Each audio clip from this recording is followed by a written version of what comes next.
কথাগুলো শুনে চোখের পানি আর ধরে রাখতে পারলাম না।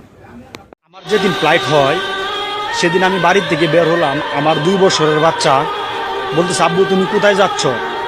তখন আমার ছেলেকে সান্ত্বনা দিলাম যে আব্বু তোমার জন্য গাড়ি কিনতে যাচ্ছি। যখন আমি প্রবাসে চলে আসি 2 দিন 3 দিন পর আমার ছেলে বলে, আব্বু তুমি কোথায়, তুমি গাড়ি নিয়ে আসো না কেন? তখন আমি বলি যে তোমার জন্য গাড়ি নিয়ে আসবো। তখন আমার ছেলে বলে কি জানেন, আব্বু আমার অনেক গাড়ি আছে, আব্বু তুমি চলে আসো, আমার গাড়ি লাগবে না। আসলে ভাই প্রবাসের মাটিতে আমরা যারা প্রবাসী 2 বছর 3 বছর 5 বছরের বাচ্চা যখন রেখে আসি, যখন বাচ্চারা বলে যে আব্বু ফোন থেকে বেরো, তুমি আসো না কেন, এই প্রবাসীরাই বুঝতে পারে কতটুকু কষ্ট। তার বাচ্চা যখন বলে তুমি ফোন থেকে বের হয়ে আসো, আসলে ভাই আমরা যারা প্রবাসী 3 বছর 4 বছরের বাচ্চা রেখে আসছি প্রবাসে, একমাত্র তারাই অনুভব করতে পারে ভাই কতটুকু চাপ।